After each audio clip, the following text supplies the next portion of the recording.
Hello guys, welcome and welcome to BT International Academy, one of the leading academy in training nurses and nursing competitive exam as well as IELTS and CLEX and OET training. NORCET 6 அந்த exam complete ஆகி candidate செலெக்ஷன்ஸை வந்து announce பண்ணி இப்போ வந்து hospital allotment வரைக்கும் complete பண்ணியிருக்காங்க. இதை தொடர்ந்து அடுத்து என்ன பண்ணணும் அப்படின்ற ஒரு விஷயத்தை வந்து மெயினாக இந்த வீடியோவில் வந்து ஃபோக்கஸ் பண்ண போகிறோம். ஸோ வீடியோ உங்களுக்கு ரொம்பவே யூஸ்ஃபுல்லாக இருக்கும். இந்த வீடியோ பிடிச்சிருக்கு அப்படின்னா லைக் பண்ணுங்கள், மற்றவங்களுக்கு ஷேர் பண்ணுங்கள், சப்ஸ்கிரைப் பண்ணாமல் சேனலில் பார்த்துருக்கீங்கன்னா சப்ஸ்கிரைப் பண்ணிவிட்டு சேனலில் பாருங்கள். வாங்க வீடியோக்குள்ளே போகலாம். இந்த ஒரு பிடிஎஃப், அதாவது ஹாஸ்பிட்டல் அலாட் பண்ண இந்த ஒரு பிடிஎஃப் வந்து ஜூன் 6 அன்றைக்கே வந்து ரிலீஸ் பண்ணிட்டாங்க. ஆல்ரெடி இந்த பிடிஎஃப் நிறைய பேர்கிட்ட ரீச் ஆகிருக்கும், உங்களுக்கு தெரிஞ்சிருக்கும் எந்தெந்த ஹாஸ்பிட்டலில் உங்களுக்கு வந்து அலாட்மெண்ட் வந்திருக்கு அப்படின்னு சொல்லிட்டு. ஃபைன். ஸோ ஒன்ஸ் அகெயின் ஒரு ஷார்ட்டாக ப்ரீஃபாக பார்த்துடலாம். என்ன சொல்லியிருக்காங்க அப்படின்னா, ஒரு பெரிய டேப்லெட் காலம் கொடுத்து என்னென்ன ஹாஸ்பிட்டல் எந்தெந்த ரேங்க்குக்கு எந்தெந்த ரோல் நம்பருக்கு அலாட் பண்ணியிருக்காங்க அப்படின்னு சொல்லிட்டு கிளியராக மென்ஷன் பண்ணியிருக்காங்க. இந்த டேப்லெட் காலம் என்னென்ன கொடுத்துருக்காங்க பாருங்கள். Roll number, category, gender, overall ranking, allotted hospitals, ரிமார்க்ஸில் மெரிட்டா இல்லை நார்மலா அப்படின்னு சொல்லிட்டு மென்ஷன் பண்ணியிருக்காங்க. ஒரு சின்ன எக்ஸாம்பிள் எடுத்துப்போம். ரோல் நம்பர் 1 பார்த்தீங்க அப்படின்னா 4546531 இந்த கேண்டிடேட் வந்து மெரிட்டில் வந்திருக்காங்க, ஓபிசி கேட்டகரி, மேல் கேண்டிடேட் ஃபர்ஸ்ட் ரேங்க்ல வந்திருக்காங்க. ஸோ இவங்களுக்கு என்ன சீட், என்ன ஹாஸ்பிட்டல் வந்து அலாட் பண்ணியிருக்காங்க அப்படின்னு பார்த்தீங்கன்னா எய்ம்ஸ் நியூ டெல்லி. சரியா? ஸோ இந்த மாதிரி உங்களோட ரோல் நம்பர் இருக்கா அப்படின்னு சொல்லிட்டு செக் பண்ணிக்கோங்க. உங்களுக்கு என்ன ரோல் நம்பர், சாரி என்ன ஹாஸ்பிட்டல் வந்து அலாட் பண்ணியிருக்காங்க அப்படின்ற ஒரு விஷயத்தை வந்து கமெண்ட் செக்ஷனில் வந்து கமெண்ட் பண்ணுங்க. ஸோ நியர்லி 7000+ கேண்டிடேட்ஸ் வந்து செலக்ட் ஆயிருக்கீங்க. அப்படியே ஸ்க்ரோல் பண்ணி கீழே வருவோம்.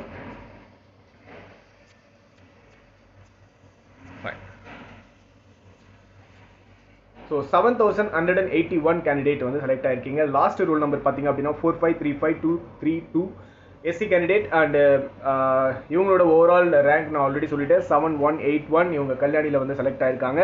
ஃபைன். ஸோ இது வரைக்கும் நார்மல், இது எல்லாருக்குமே தெரிஞ்ச ஒரு விஷயம். இம்பார்ட்டண்டான இன்ஃபர்மேஷன் அப்படின்னு சொல்லிட்டு ஒரு சில விஷயங்கள் கொடுத்துருக்காங்க. அதுதான் நம்ம ஸ்பெசிஃபிக்காக வந்து நோட்டிஃபை பண்ண போகிறோங்க.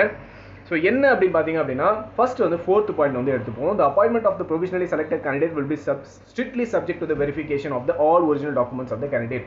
ஸோ எப்பயுமே பார்த்தீங்கன்னா ஒரு ஹாஸ்பிட்டல் அலாட்மெண்ட் வந்து முடிஞ்சிருச்சு அப்படின்னா அடுத்து பார்த்தீங்கன்னா ஒரு 2 ஸ்டேஜஸ் வந்து கம்பல்சரியாக இருக்கும். இந்த ஃபர்ஸ்ட் ஸ்டேஜ் என்ன அப்படின்னா டாக்குமெண்ட், உங்களோட ஒரிஜினல் டாக்குமெண்ட்ஸோட வெரிஃபிகேஷன். அதுக்கப்புறம் பார்த்தீங்கன்னா மெடிக்கல். இந்த 2 விஷயம் வந்து ரொம்பவே முக்கியம். சரியா? ஸோ இவங்களும் அதுதான் சொல்லியிருக்காங்க. ஸோ நாங்கள் வந்து சீட்டை வந்து அலாட் பண்ணி கொடுத்துட்டோம் எந்தெந்த ஹாஸ்பிட்டல் அப்படின்னு சொல்லிட்டு, அடுத்து வந்து உங்களோட டாக்குமெண்ட்ஸ் வந்து நீங்கள் அப்லோட் பண்ணணும், அதை வந்து நாங்கள் வெரிஃபை பண்ணணும் அப்படின்னு சொல்லியிருக்காங்க. ஸோ அதுதான் வந்து 4th பாயிண்ட்ல சொல்லி இருக்காங்க. மற்றபடி 6th பாயிண்ட் எடுத்துக்கிட்டீங்க அப்படின்னா, all the provisionally selected candidates are mandatorily required to log in portal through my page and accept the allocation made and upload the colored scan copy of the original certificates latest by 15/6/2024 5 PM அப்படின்னு சொல்லிட்டு ஒரு date and டைமும் கொடுத்துருக்காங்க. So அதுக்குள்ள என்ன நம்ம பண்ணணும் அப்படின்னா, நீங்கள் எப்படி வந்து ரெஜிஸ்ட்ரேஷன் பண்ணீங்க நார்செட் 6க்கு, உங்களுக்கு கிட்ட ஒரு யூசர் ஐடி அண்ட் பாஸ்வேர்டு இருக்கும். அந்த யூசர் ஐடி பாஸ்வேர்ட் போட்டு நீங்கள் உள்ளே நுழைஞ்சிருப்பீங்க. உள்ளே நுழைஞ்சு தான் நீங்கள் ஹால் டிக்கெட் டவுன்லோட் பண்ணுறதாகட்டும் இல்லை ஆன்லைன் ரெஜிஸ்ட்ரேஷன் ப்ராசஸ் பண்ணுறதாகட்டும் எல்லா வேலையுமே பார்த்துருப்பீங்க, ரைட்? ஸோ அதே மாதிரி இப்போவும் நீங்கள் வந்து அந்த ஆன்லைன் போர்ட்டல் உள்ள நுழைஞ்சு அங்கே நீங்கள் உங்களோட கலர்டு ஒரிஜினல் சர்டிஃபிகேட்ஸ், உங்களோட ஒரிஜினல் டாக்குமெண்ட் கலர்டு காப்பியை வந்து அப்லோட் பண்ண சொல்லியிருக்காங்க. சரியா? ஸோ இது செகண்ட் இம்பார்ட்டன்டான பாயிண்ட். என்ன அப்படின்னா, உங்களோட கலர்டு ஒரிஜினல் சர்டிஃபிகேட்டை வந்து அப்லோட் பண்ண சொல்லியிருக்காங்க. எங்கே போய் உங்களோட ஹோம் பேஜ், நீங்கள் எப்படி வந்து ஆன்லைன் ரெஜிஸ்ட்ரேஷன் பண்ணீங்களோ அதே பேஜில் யூசர் ஐடி பாஸ்வேர்ட் போட்டு உள்ளே நுழைஞ்சி உங்களோட டாக்குமெண்ட்ஸை வந்து அப்லோட் பண்ணணும். அதுவும் என்னைக்குள்ளே அப்லோட் பண்ணணும்னு சொல்லிட்டு மென்ஷன் பண்ணியிருக்காங்க பாருங்க. 15/6/2024 5 PM குள்ளே நீங்கள் அப்லோட் பண்ணணும் அப்படின்னு சொல்லிட்டு மென்ஷன் பண்ணியிருக்காங்க. ஸோ மறக்காமல் அப்லோட் பண்ணிடுங்க. சரியா? ஃபைன். ஸோ அடுத்த முக்கியமான பாயிண்ட்,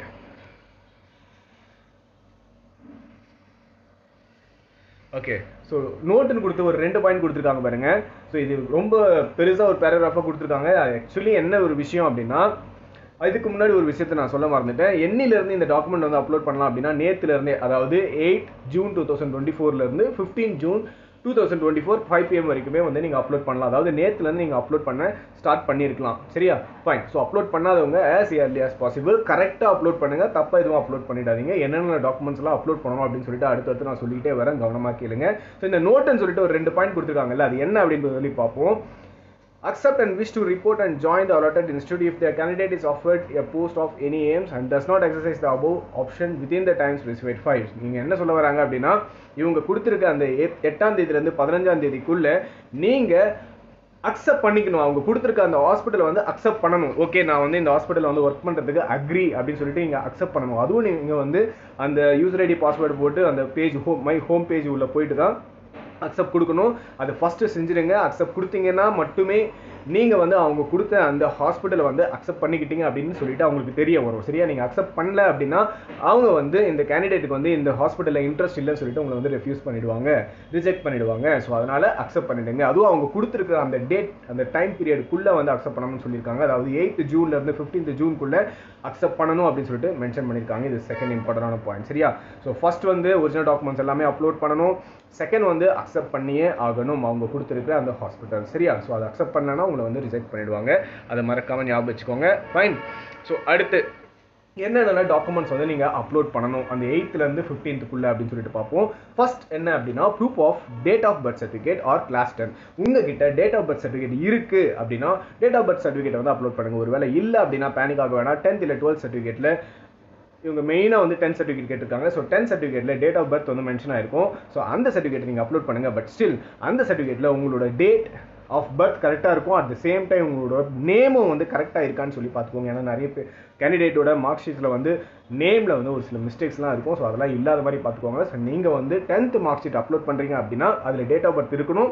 செகண்ட் வந்து உங்களோட நேம், அதாவது உங்கள் ஸ்பெல்லிங் வந்து கரெக்டாக இருக்கான்னு சொல்லிட்டு பார்த்துக்கோங்க. செகண்ட் பார்த்தீங்க அப்படின்னா எசென்ஷியல் எஜுகேஷன் குவாலிஃபிகேஷன் சர்டிஃபிகேட், அதாவது நீங்கள் டிகிரி முடிச்சிருந்தாலும் சரி, இல்லைனா டிப்ளமோ முடிச்சிருந்தாலும் சரி, உங்ககிட்ட இருக்க மார்க் ஷீட்ஸ், டிகிரி சர்டிஃபிகேட் இல்லைனா டிப்ளமோ சர்டிஃபிகேட், RNRM சர்டிஃபிகேட், இது எல்லாமே வந்து அப்லோட் பண்ணணும் அப்படின்னு சொல்லி மென்ஷன் பண்ணியிருக்காங்க. With proof of date of result declaration அப்படின்னு சொல்லி மென்ஷன் பண்ணியிருக்காங்க. இந்த ஒரு வார்த்தையை கேட்டு பேனிக் ஆக வேண்டாம். டேட் ஆஃப் ரிசல்ட் டிக்ளரேஷன் இப்போ ரீசெண்டாக நீங்கள் பாஸ் அவுட் ஆகிருக்கீங்க அப்படின்னா ரிசல்ட் டிக்ளரேஷன் பண்ண அந்த PDF அப்லோட் பண்ணாலும் ஓகே. அப்படி இல்லை அப்படின்னா நீங்கள் லாஸ்ட் அந்த மார்க் ஷீட்ஸ் இருக்குல்ல, ஸோ அந்த மார்க் ஷீட்ஸ் எல்லாமே வந்து அப்லோட் பண்ணிங்கனாலும் ஓகே, ஃபைன். உங்ககிட்ட ரிசல்ட் டிக்ளேர் பண்ண அந்த PDF இல்லைனாலும் கவலையே பட வேண்டாம். உங்களோட மார்க் ஷீட்ஸ் எல்லாமே வந்து அப்லோட் பண்ணுங்க. ஸோ அந்த mark sheets final year mark ஷீட்டில் உங்களுக்கு எப்போ எக்ஸாம் நடந்துச்சு, அது நீங்கள் பாஸ் ஆயிருக்கீங்களா இல்லையா அப்படின்ற விஷயம்லாம் வந்து தெரிய வந்துடும் உங்களுக்கு. சரியா? ஸோ இதுதான். ஸோ செகண்ட் பாயிண்ட் வந்து ஓவர். சரியா?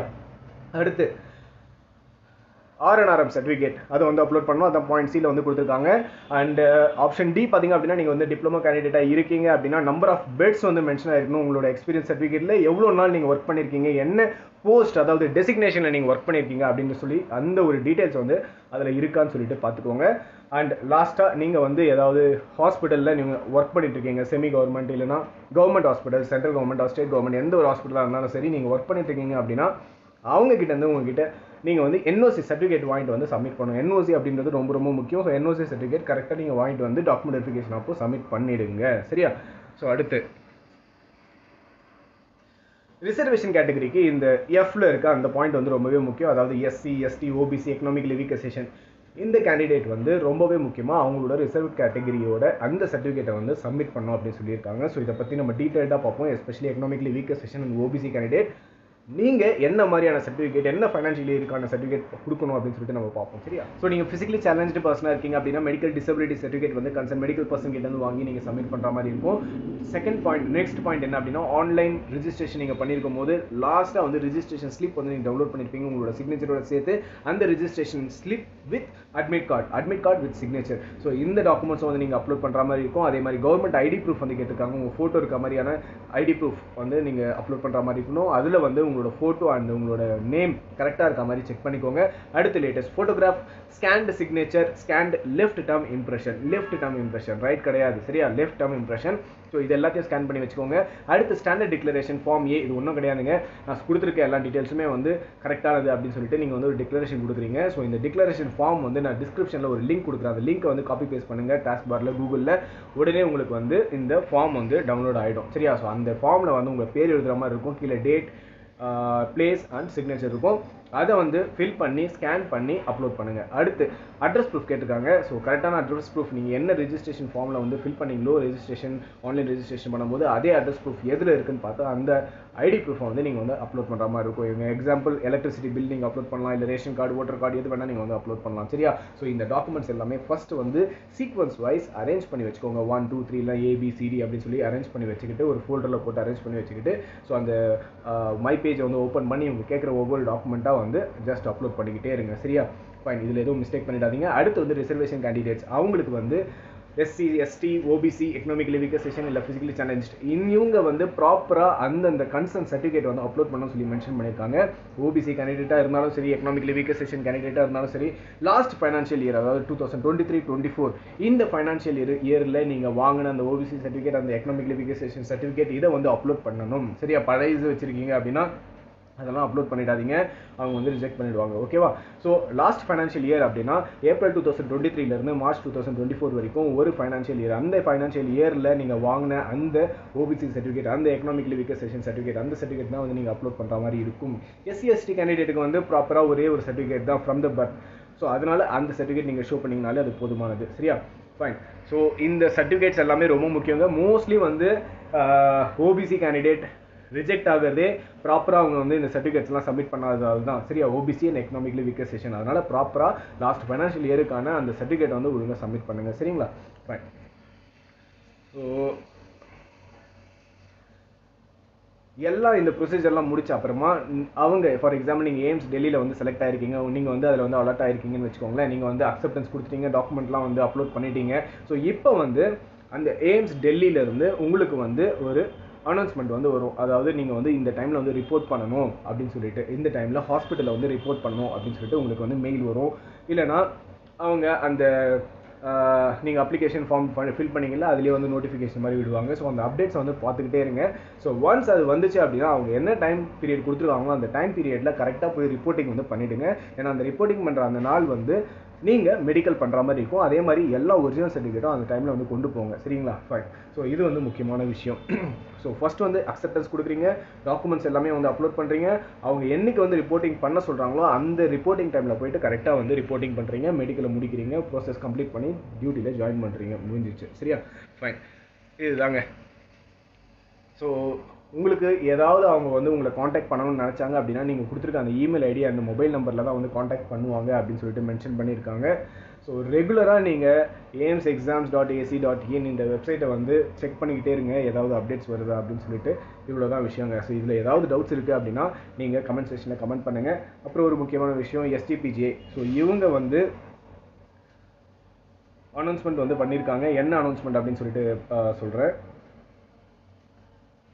So SCPJ Lucknow Nursing Officer form link will be activated from evening of 8th June 2024. அதாவது ஃபார்ம் ஃபில் பண்ணுறதுக்கு லிங்க் வந்து 8th June 2024 இருந்து ஓப்பனாக இருக்குங்க. So 25th June 2024 mid night வரைக்கும் ஓப்பனாக இருக்கும். ஸோ அதுக்குள்ளே நீங்கள் வந்து ஃபார்ம் வந்து ஃபில் பண்ணிக்கோங்க. அதே மாதிரி SCPJயோட சிலபஸும் வந்து அவங்க அப்லோட் பண்ணியிருக்காங்க வெப்சைட்டில், ஜஸ்ட் அதை போயிட்டு பார்த்துக்கோங்க. ஸோ அதோட கிளாரிட்டி வந்து உங்களுக்கு கிடைக்கும். சரியா, ஸோ இது மாதிரி ரெகுலராக உங்களுக்கு வந்து அப்டேட்ஸ் எது வந்தாலும் உங்களுக்கு வந்து அப்டேட் பண்ணிக்கிட்டே இருக்கும். ஸோ வேறு ஏதாவது டவுட்ஸ் இருந்தாலும் கமெண்ட் செக்ஷனில் வந்து கமெண்ட் பண்ணுங்கள். வீடியோ பிடிச்சிருக்குன்னா லைக் பண்ணுங்கள், மற்றவங்களுக்கு ஷேர் பண்ணுங்கள். சப்ஸ்கிரைப் பண்ணாமல் சேனலில் பார்த்துருக்கீங்கன்னா சப்ஸ்கிரைப் பண்ணிட்டு சேனலில் பாருங்கள். தேங்க்யூ வெரி மச் ஃபார் வாட்சிங் த வீடியோ.